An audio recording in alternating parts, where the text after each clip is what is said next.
In just days, Republican primary voters will go to the polls to make an enormous decision. Who will replace Lindsey Graham on the ballot as the next U.S. Senator? We've invited all the candidates to come have a conversation with you, the voters. Those that are willing are moving past the 30-second sound bites, the prepackaged commercials, to have a real, genuine conversation, putting themselves out there to reveal who they are and what they believe. I'm John Parker. This is South Carolina Faith and Freedom Coalition, and we're off to the races. Today, our next guest is Mark Lynch, a successful businessman who challenged Lindsey Graham in the primary. Now he's here to finish what he started. Thank you for joining us today, Mr. Lynch. Yes, thank you, Jonathan, for having me here today. Great. Well, first, some of the voters aren't going to know much about you, though you did just put considerable resources into introducing yourself. Why don't you tell the listeners about what you're about, a little about yourself, and what motivated you to get into politics? Sure. This started approximately 2 years ago.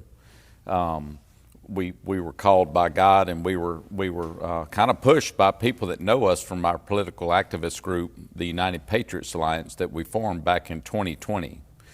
We've been teaching the Constitution. We've been educating the people in the state about the bad bills in the State House. We've been helping get rid of the rhinos in Columbia and supporting the Freedom Caucus and the good people that we need to get in government. And, back in 2020, my wife and I, she's here, my wife of 38 years, we went downtown Greenville and stood up against Antifa and Black Lives Matter. The weekend before, they were at Stone Mountain, Georgia, and the leader of BLM at that point at the park in Stone Mountain told his people, don't bring banners anymore to these events, bring your assault rifles.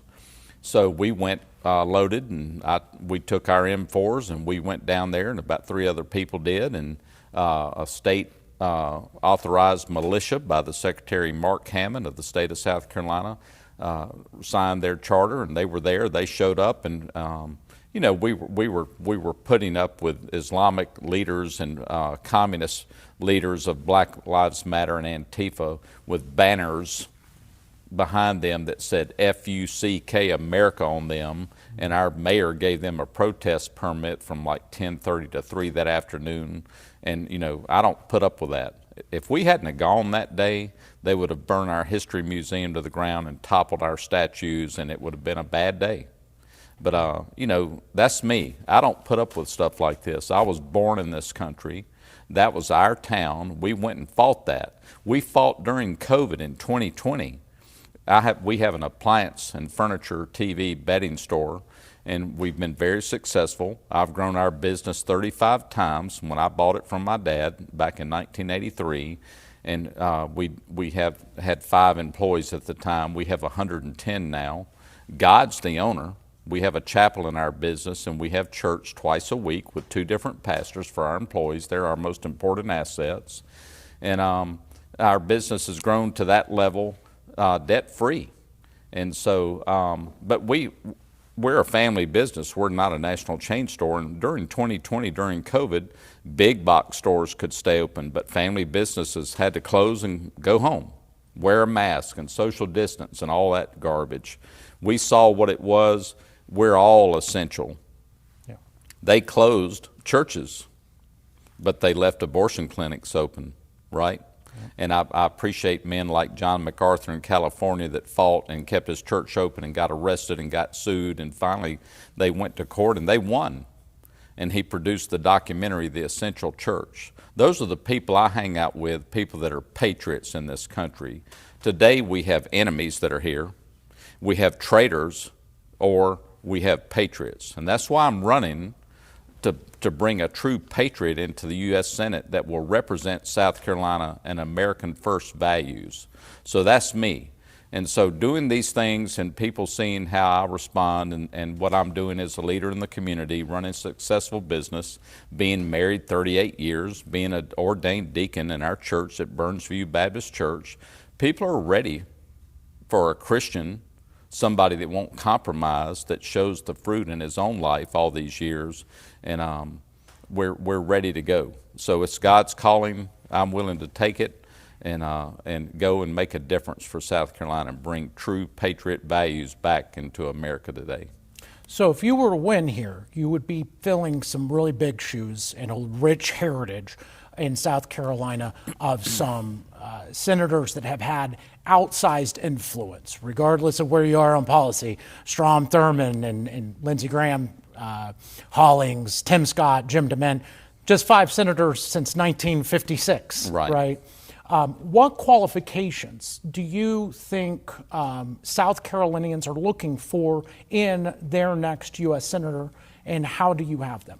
Yeah, I mean, there's one thing traveling around the state, putting over, close to 40,000 miles on our vehicles and speaking to thousands of patriots. We still have good people in South Carolina. And one of the biggest questions they all ask are you for term limits? I signed the United States Term Limits Pledge. Lindsey Graham ran on that in the beginning of his first campaign. He didn't hold up to that, right? He's been in over 30 years or whatever. So people are ready for fresh ideas and people that will do what's right. This is tough to talk about, but I'm truthful. The truth might hurt sometimes. And I appreciate lots of people that have interviewed me in the last weeks after Lindsey's tragic death that happened all of a sudden. Nobody wants a family member to die unannounced like that. That's horrible, and we're still praying for Darlene and the family and all that. But, we talk about Lindsey's legacy, and I appreciate some of the news people that have interviewed me that said we're not going to rewrite history. I know that's a tough job for a pastor at a funeral, to try to make something good out of somebody that wasn't that good, And his nickname's Gramnesty. He was for mass amnesty. He helped build a population in America of up to 90 million immigrants that have come in here. 40 million of them are here illegally by leaving the borders open, participating with a Gang of 8, and just granting them all citizenship. We can't do that. We're losing the culture of this country. Of the 50 million legal immigrants that are in this country, Jonathan, 70% of them are on welfare, and you and I are paying for that. Those are not productive members of society. They're here to take, and they have their hand out, and they're not productive, and they're not assimilating into our culture. Of the 40 million that we haven't vetted yet that are here that need to be deported, I'm for mass deportations. We have terrorists that have walked into this country. We've been invaded. It's a colonization. Criminals have come in here, drug cartels. China's declared war on us, right? They're bringing fentanyl in through Mexico. China and Mexico are at war with America. And I want everybody to hear this. We have 70,000 United States citizens a year that are being killed from fentanyl. I did a contrast last night at the debate in Charleston. We had 58,000 American soldiers killed in Vietnam over a 10-year war, a needless war, right? It's all political.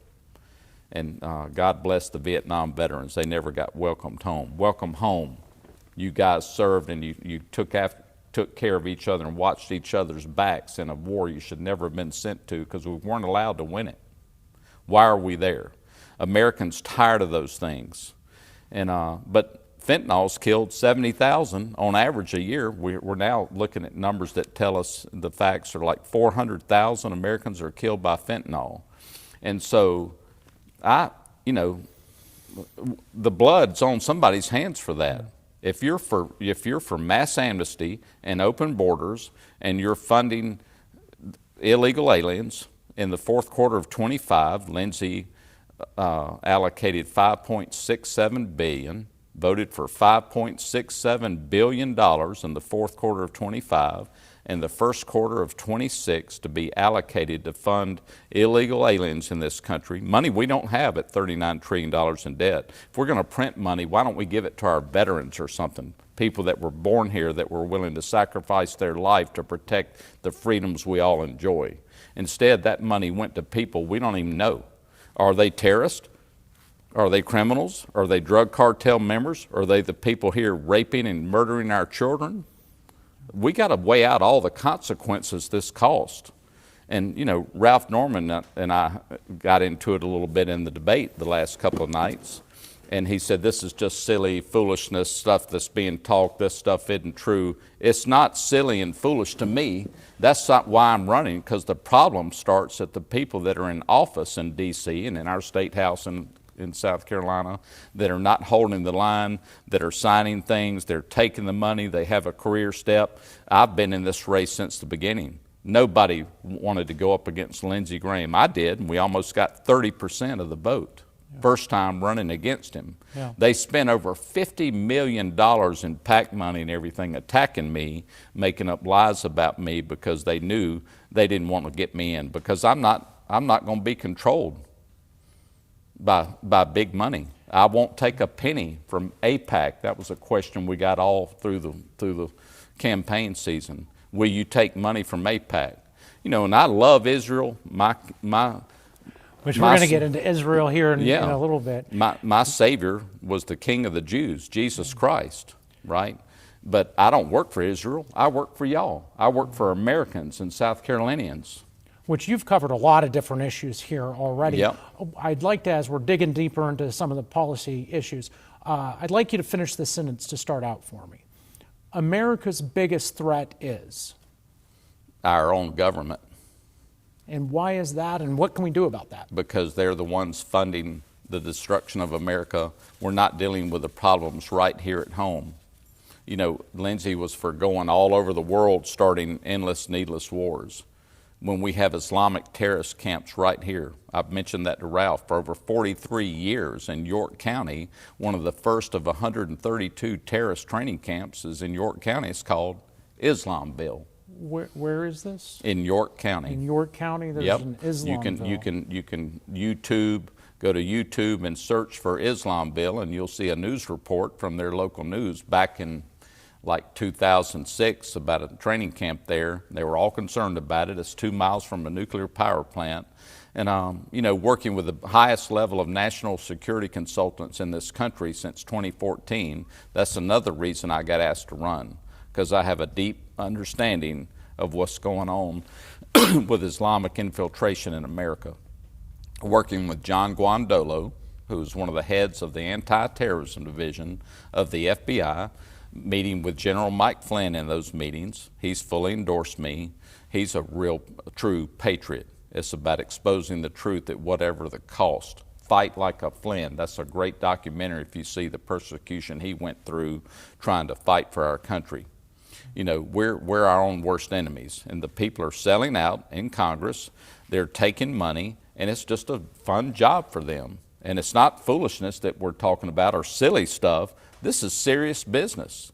You know, our forefathers, when they wrote the Declaration of Independence, they realized we're endowed by our Creator, the one true God, with certain God-given unalienable rights. And the first right is the right to life, right? And then liberty and the pursuit of happiness. We've got to protect life. So it's very concerning to me what we're just putting up with. We're seeing the same thing over and over and over and over and over again for years on the news every night. It's always the same issues, and these guys are all talk and no action.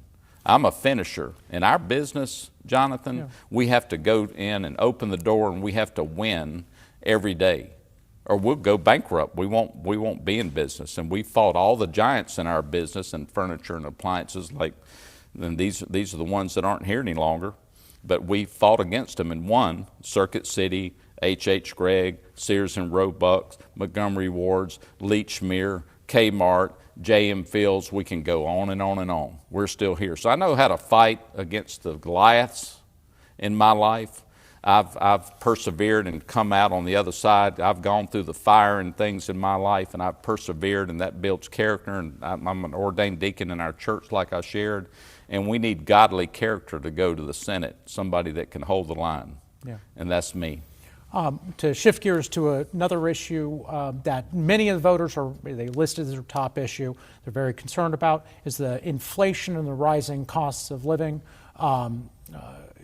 What would you, if you were elected to the U.S. Senate, do to address affordability, inflation? Yeah. And again, that's a problem that I'll inherit, like President Trump inherited a lot of problems. But what will we do? We do the same thing in our debt-free business. When we don't have the money, we can't print money like the government can, but we have to stop spending. So we need to go through the budget. We haven't had a budget reconciliation since Clinton, and Lindsey was over the budget committee. And so he did a good job with that, right? Let's be truthful. Why would I run if he was doing such a great job? I wouldn't have. I'm running because he needed to be replaced, and so we're still in it. But the first thing is cut spending. Stop spending. We have hundreds of government overreach agencies that have opened unconstitutionally. There's too much government control with everything, and there's a lot of wasted payroll with that. And you know, we doge every day. Every day we have to balance to the penny in our company. We run the business like it should be. We didn't just run into bankruptcy and go, maybe we need to inspect things. No, we don't see what's going on. We find out all the fraud and waste and abuse out in Minnesota and all this stuff that's going on, and billions of dollars are being stolen, and nobody's watching out for anything. We have gates in our business, and we see what's going on, and we have rules, and we don't compromise on those rules. That saves us, and that's how we remain debt-free, and we're in our 74th year. We'll be celebrating 75 years in November. So we cut spending. The next thing is bust up these big corporations like BlackRock and others that are price fixing the prices of our homes. We can't allow that, right? We're seeing that in AI with open AI organizations. We're building these data centers. We now have introduced flock cameras in the last 8 years, and some of those have been in Ralph Norman's district, and he's done nothing about them. And we're ushering ourselves into a surveillance state, and they're controlling what they want to control. They're stealing our private information. It's a violation of the Fourth Amendment, and so we're being ushered into that, into a surveillance state. But the data centers are just coming in. We don't know they're coming in. The county council at the local level are not doing anything about it. We wake up and we see hundreds of acres of trees cleared to red clay dirt, and we don't know what's going on. Hey, what are y'all building over here? Another big data center. And guess what? Your homes just got devalued, and you're going to be putting up with a ton of noise pollution that you're going to have to live with, a constant hum in the neighborhood. And guess what? You're going to have water shortages, and your electric bill is going to go up because you're going to pay for us to run this data center through your electric bill. Are we for all that? No. We're going to have a choice. We, the people, are running this country, or we need to get back to it, and we need to exercise our right to term limits and decide who we vote for this time, because if we don't pick a true patriot out this time, we're going to get another career politician that's going to give us the same thing we've always got, which means no change, just more increased debt, more affordability issues, more Obamacare type health care, and all the things we're all tired of. There's many pain points South Carolinians have spoken about to me on this campaign trail, and it's the same ones, because nobody's addressing anything. They just talk on stage about it with political conversation, and there's no solutions. Which you mentioned waste, fraud, and abuse. Are there any specific reforms that you would support to address fiscal accountability and fiscal responsibility in the U.S. Senate? You know, I'm for tariffs. I approve of Trump's tariffs. And if we had the right judges, they wouldn't be blocking everything Trump's trying to do with his agenda. Lindsey voted for Kavanaugh. That was one good judge pick. All the other judges, Sotomayor, Kagan, Judge Herson, who blocked Trump's executive order to stop the transgender mutilation surgeries on our children, these are all the judges that Obama and Biden picked that Lindsey voted for. It's time to get real and talk about the truth, right? Yeah. So that's me. So, you know, the spending cuts that have to happen. One of the things that has to stop is spending and funding enemies against America. You know, Breitbart put out the news article. We talked about it for years. I've been teaching this since 2014 when I met the head security councils in the country, working alongside the guys that understand all this. Through USAID, we've funneled over $122 million to NGOs working directly with Hamas and Al-Qaeda. Yeah. That's not good. That's treason. What is it? Yeah. Let's talk about that. We have U.S. senators approving the funding of our enemies of our country. They're not addressing the training camps in the country.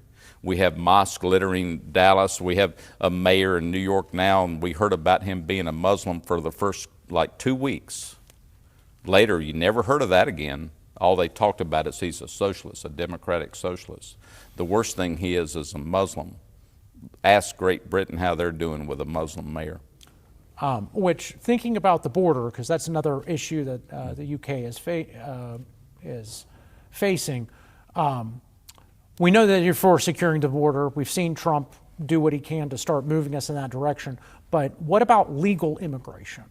Not the ones that have come here illegally, but the ones that are here coming through proper channels. Do you think we are about the right level? What would you like to see? I'd want to see a moratorium. We got to take a timeout. Okay. When there's a problem that's this big, we're right at 1/3 of the United States population are illegals and immigrants that have come into this country that's attacking our culture and causing inflation, because we're paying for the criminal activity they're causing. We're paying for the welfare. 70% of the 50 million legal immigrants aren't producing or not productive in America. We're paying to support them, and then they have cash under the table jobs, and they drive an $80,000 truck, and we're funding all that. What about HB1 visas and guest workers? I'm against H-1B visas. Okay. Absolutely. When I go around, and we went to the young Republicans at Clemson University, and one of the students said, "Mr. Lynch, I have a question. I'm an engineering major. I graduate next year. I was born in this country. I've worked hard to pay for my tuition.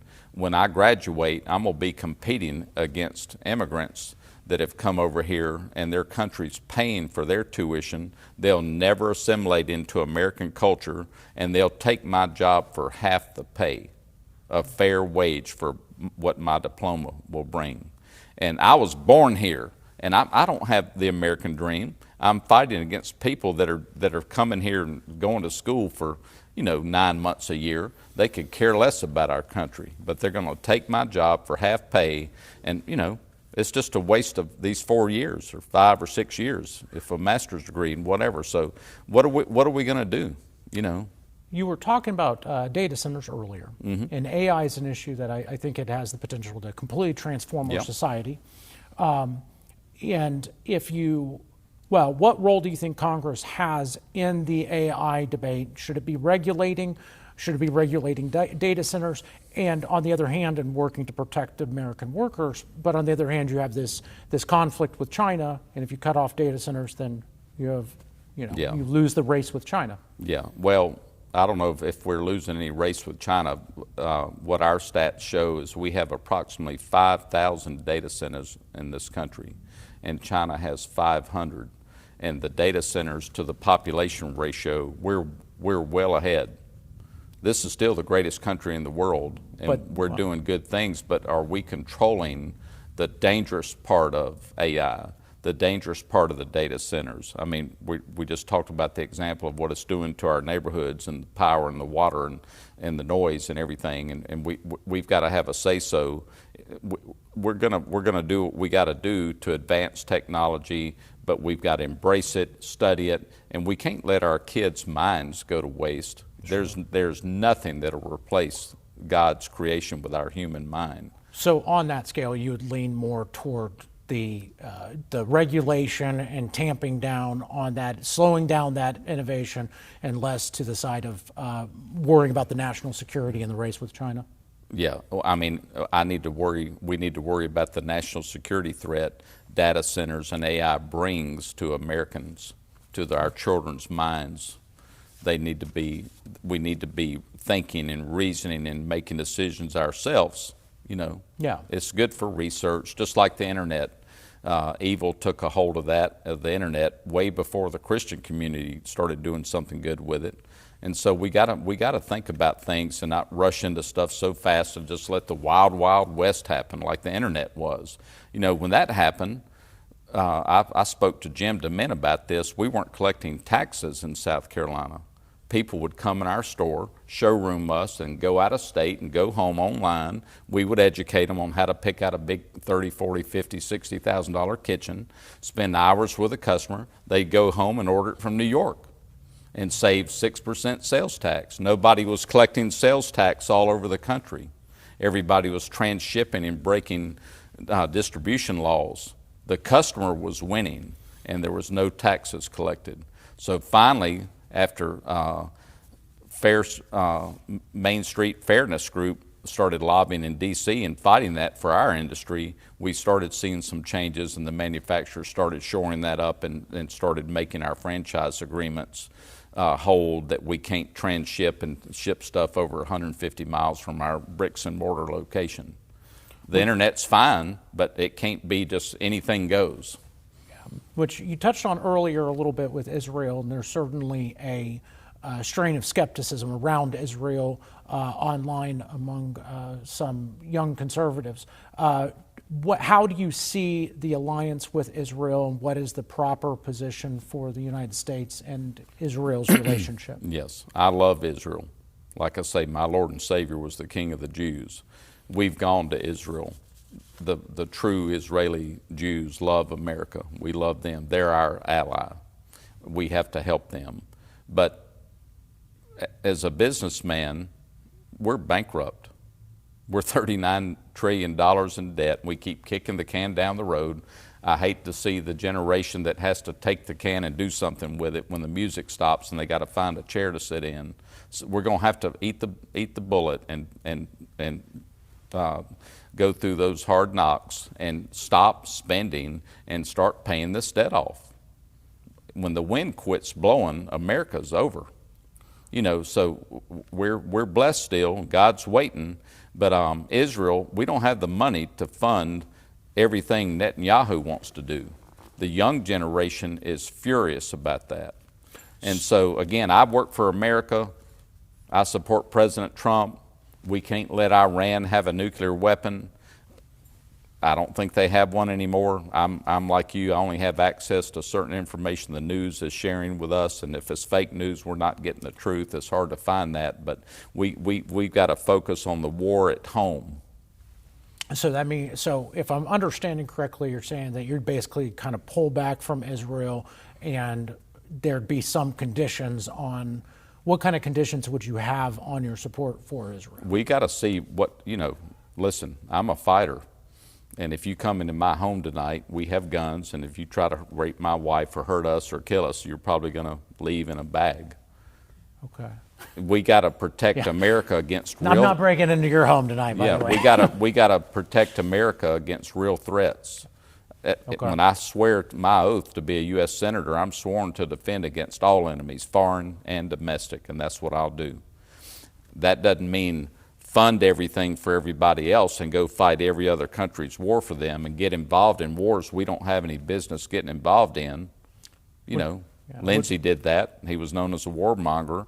He was for endless, needless wars. We can't keep doing that. That starts to answer my next question, which is what is your kind of broader philosophy on foreign policy? How do you think America should be approaching the world, whether it's in China or it's in Ukraine, right, or of course in the Middle East, as we've been talking about? Well, my foreign policy is America first foreign policy. China's declared war on America with Mexico, with the fentanyl, and they're buying up our land. Why are we selling our land to China or to any foreign country? Why would we share our military intelligence with anybody, right? We're losing our sovereignty. We're not protecting the homeland. And so, we've got to recognize who the enemy is, go by what they tell us they say they are. We understand their stance on America, and China's a problem. The Islamic infiltration in America is a big problem. The Democrat Socialist Party is a big problem. Communist socialism, all that are big threats that are happening. A hate crimes bill is a major problem, right? CARE, the Council of American Islamic Relations, has been focused on South Carolina passing a hate crimes bill for the last 3 years.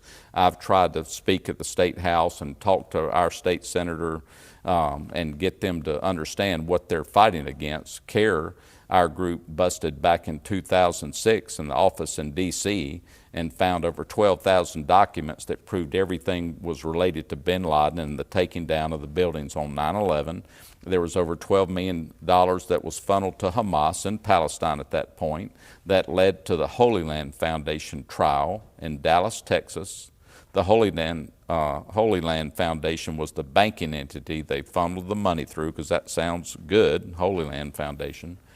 And Obama was the president and sent Eric Holder to the hearing and basically turned the lights off and told everybody, go home. This trial's never existed. Nahad Awad's still the director of CARE, and they're an unindicted co-conspirator to Hamas in Palestine. They never finished and convicted them and designated them as a terrorist organization, even though they were busted doing all of that. On his way out, Lindsey Graham was working on a sanctions bill with Russia, and we've even recently been looking at funding for Ukraine. What about a situation like that? Well, I'd have to dig into it. I know Lindsey was going behind Trump's back and spending hundreds of thousands of dollars going to the Ukraine, talking about keeping the war going with Zelensky and Putin when Trump was trying to have peace talks. And it came up that Lindsey was probably in violation of the Logan Act. He's not the Secretary of War. He's not the president. And finally, President Trump called him out and said, you better watch your mouth. Why are you down there having these negotiations? You know, there's big money in war, and Boeing and Lockheed Martin were Lindsey Graham's biggest contributors back in 2020 when he ran against Jamie Harrison. They both contributed like over $30 to $35 million each into his campaign. Shifting gears a little bit to to the kind of the social side of things, the cultural side of things. What do you see as the biggest cultural or social threat that's facing America today that we need to be addressing or may face? And what would you say the government should do about it, if anything? Well, you know, I come in the name of Jesus Christ. We wear these crosses that have the American flag on them. The biggest problem in this country is the attack on the foundation on how this country was founded. I'm here to bring God back first again. Every decision I make will come through biblical values, like our forefathers when this country was started. You basically had to love Jesus, and that was a question that came up last night. What's one of the biggest things in an interview of who you would elect or appoint to be a Supreme Court justice in the United States? I got to know they love Jesus first. And that's what this country's biggest problem is we're forgetting God, and the love of money is the root of all evil, and we're chasing the money all the time. That's what this country's all about, and it's good. We got to have money, but we don't know how to handle the money. We keep writing checks we can't sign, and we're bankrupt. And so everybody just keeps going there. And we can't do that in our personal life. If I don't have money in my checkbook, I don't write another check, it bounces and I get arrested for it. There's no accountability. And so that's a big problem. And so without God's principles, you know, having the prayers removed out of school, having, you know, judges have had to take the 10 Commandments down out of their law practice or at the courthouse, you know, even though we still have it on the money. In God we trust. Do we?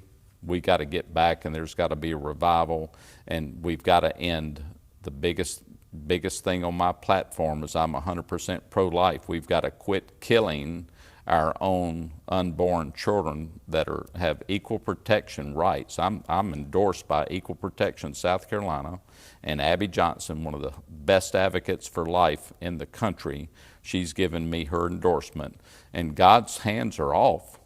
We've murdered over 64 million of our own. It's not a health care choice. like Dr. Andrews talks about, and you need somebody like me, a real fighter that is totally against everything she's for. She is a Democrat socialist. She's crazy. She's for LGBTQ, transgender surgeries, abortion, all the things that are godless philosophies. And so we've got to bring our country back to the truth. Which you've very proud in proclaiming your Christianity and your testimony. Would you mind sharing with us your personal journey with faith and Sure. how it influences and impacts your decision making? Absolutely. No, I came to Christ and surrendered my heart and life to Jesus Christ when I was 11 years old at First Baptist Church of Greenville. I grew up in a Christian home. My father taught Sunday school. My mother was awesome. They're both strong Christians. And I knew what that meant at the time. I didn't do it under peer pressure. I made my own decision. And then later on, 12, 13, 15, 17, 20 years old, I got hooked up with the wrong people. And we were partying, and we tried cigarettes and tried marijuana and tried beer and different things. And at 23, 24, 25 years old, I crashed and burned. Because as God's child, He'll let us wander, and we get through free will to go make our own decisions and go see what that's like. And then I got spanked, and I was bankrupted. I was $53,000 in debt at 25 years old. I had a mandatory prison sentence I was facing, and my fiance that I thought was my love of my life, I'm thank God that didn't work out, because there's the love of my life right there that God brought to me. And I met her in a recovery program, but I had to go to a treatment center for 30 days, and I had to surrender and come back to the Lord. And I was, my prayers were, God, help me, because I was sick of it. My life, I played every card I had, and it wasn't working. And I had to come to the end of Mark and surrender my life over to my Lord Jesus Christ, not just my Savior, because I was doing life my way. And it came to a screeching halt in 1984 and 85. And in August the 14th of 1985, I started my new journey, and I turned away from that and grabbed God's hand, and He said, grab my hand, let's go. I got other plans for you. And that was over 40, it would be 41 years this August the 14th. So I recommitted my life to Jesus. I know if anything had happened, because God saved me. I had car accidents and all kind of stuff. I shouldn't be here. But that was 42 years ago for a stint of time. And I came back, and I started teaching Sunday school. I paid my penance, paid my fines, did my community service work, did everything I could, and started running the business. I bought into the business at that time. My father released the reins and turned it over. He said, it's your time, run it. And I started paying him for the business, and that's when we started growing the business. And I knew there was one day, I have a picture that my father gave me of a modern-day businessman, like we're sitting right now. It's a picture of a businessman in a coat and tie talking to Jesus in an office setting. And I have that at a certain location in my office. And every day, at the end of the day, before I start locking up to go home, I hit my knees and thank God for another day. And I started that over 40 years ago. And one of those days, when we had just gotten married, we didn't have kids yet, but we had 3 dogs. And at that time, we had, 8 or 10 employees. We started growing. I realized that the dollar in my wallet, my wife, our dogs, our employees, the future, everything is owned by God. I don't own anything. And I need Him for everything. So I realized my total dependence had to be on Him. I had to decrease 100% so He could increase. And I can walk in the spirit of love and joy and peace and long-suffering and kindness and goodness and faithfulness and gentleness and self-control, because those are fruits of the Spirit. I don't have them. I have them when I'm surrendered. And I'm telling you, Jonathan, it came to me like in Matthew 6:33-34. If that's the magic pill we could give anybody that's struggling out there with whatever your struggle is, Seek God first and his kingdom of righteousness, and all these things we need will be added unto you. I've seen that in my life, and it scared me to death when I turned everything over and handed it to him. I first gave him just a little piece of it, and I said, let me see what you do with that first. And I saw it, and he showed me. I guess he created me, so he understands how I think, and he helped to strengthen my faith. And I couldn't pat myself on the back for the miracle stuff that was happening in my life at that time, early on when this new walk started. And then I pushed it all in. I surrendered everything. I don't have to know everything about the Senate. I don't have to know everything about being a father. I don't have to know everything about how to run a business. Boy, he does. And every decision I make goes through his filter first. And the pressure's off. I don't have to try to be God anymore. He's God, and I'm not, and I understand that. So I come humbly before him every day and hit my knees and turn my will over. My life's one time. My name's in the book of life. But daily I have to turn my will over and renew my mind in the Word of God and be encouraged. And boy, I've had to do that a lot in this campaign. There's days I felt like quitting, but I'm not a quitter. I teach our salespeople and our staff, never, ever, never, ever give up. With God, all things are possible, and I'm God's child, and the enemy can't touch me, and no weapon formed against me shall prosper. And if God is for me, who can be against me? So I come in the name of Jesus to bring the real true answer, because the only way we make America great again is to return to God and make him first. I've seen that in my personal life, my business, my family. I'm so blessed. It doesn't matter what happens, because I know all is well. And all in the Greek and Hebrew means all. It doesn't matter what happens. I've got it made. There's no greater love than he that lay down his life for his friends. That's my life verse in John 15:13. Jesus gave it all for you and I. Yep. And he calls us his friends if we're obedient to his word. And what pleases him most is our faith. What displeases him the most is when we disbelieve. Yeah. So I have a strong faith. My wife and I have done mission work all over the world. We've seen dead people come to life. We've seen exorcisms performed. And I don't care if anybody believes that or not. We've seen that. We've experienced. And the next mission field for us is the swamp in D.C. In D.C. Well, thank God that he is a God of breaking chains, yes, and grace and love. And that's really wonderful to hear your story. And he will redeem. God is faithful. You're an example of that. His love never fails. If you were to be elected to the U.S. Senate, what would you hope the voters see that you have accomplished on the other side of a 6-year term? Yeah, I have the ability to be a leader. Not everybody's given the quality of a leadership. I have that.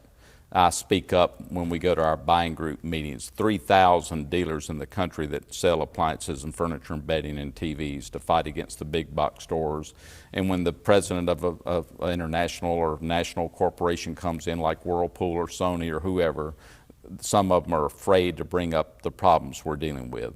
I'm not. The mic runners will bring the mic over to me and say, Mr. Lynch, you're going to have to start it out. We have the power united within the dealers, the largest dealers in the country. We have one voice, and they're scared to speak up still. In the Senate, I'll lead. A question came up about John Thune, and I was the only one, and I've said it months ago, that why is he still there? We can't pass the SAVE Act? Come on.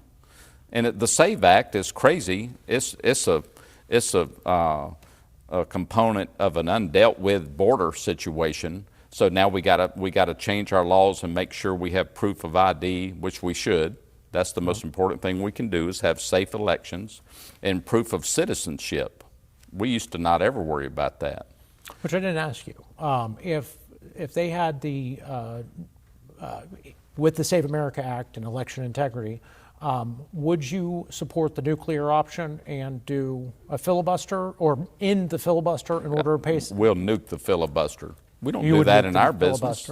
That's just a shell game to waste time and hide how we would vote to our employers, the citizens. Yeah. Let's have a vote and be accountable, a roll call vote, and allow the citizens to see that easily every time we vote. All right. Well, we're about out of time here, so I want to run through a quick lightning round of questions. Just looking for one word, 1 minute sort of answers, shorter. So the first one is, if you could eliminate any department of the federal government, what department would you eliminate? Department of Education. Education. What is one issue that Republicans are not talking about enough? Homeland Security, what the real threats are. If Congress could pass only one bill this year, what would it be? Well, probably the SAVE Act. We've got to protect our elections. What current or former U.S. Senator do you most admire or would you like to emulate? I don't know. I know Mike Lee's currently pretty good. I'd have to think about that. Okay, so maybe Mike Lee? Maybe. How would you describe America in one word? Falling. Falling. Why? Of all the things we just talked about. Yeah. We have the wrong leadership that are compromised, and they're chasing the dollar instead of serving the people that hired them. What is a book that every American should read? The Doctrines of the Lesser Magistrates by Pastor Matthew Trewhella. He talks about our laws have to equal God's laws, and then when they don't, it's the church, it's the citizens' responsibility to rebel and resist at whatever cost, even into bloodshed. That's how this country was formed. We need patriots like that. You heard my life verse. Yeah. The people I hang out with die. The topics I'm talking about are very dangerous to me personally because I'm exposing things, and we're not afraid. You know, till it's my time, I'm not going to die. The Lord's covered me. He's shown me that, but I'm willing to fight for the future of this country and to protect America and save it from itself. We've got to have real patriots. So, mountains or coast? Coast. Okay, and Clemson or Carolina? Are you a Gamecock or a Tiger? Carolina. Carolina. And then finally, we've talked about a lot of really heavy things here, tough issues. I'd like to end on a note of optimism. Finish this sentence for me. America gives me hope because? Because we still have patriots that understand the truth, God-fearing patriots that are willing to die for this country like me. And I've met them all over the state, and we're fighting the machine. Don't give up. With God, all things are possible. I'm telling you, Jonathan, the biggest thing that's just given my wife and I chills, and we're so grateful, is all the pockets of prayer groups across the state praying for us. And so, you know what? You know what I want? You know who I want in this position for U.S. Senate that I'm running for? I want whoever God wants in this seat. And I want everybody to pray that God's will be done, and He gets to choose who He believes is the best candidate for this job. That's what I want to. God's will be done. I don't Amen. think we could end on a better note. Thank you, Mark Lynch, for joining us. Thank you, Jonathan. It's a pleasure and an honor to be here. Thank you for what y'all stand for and what you're doing.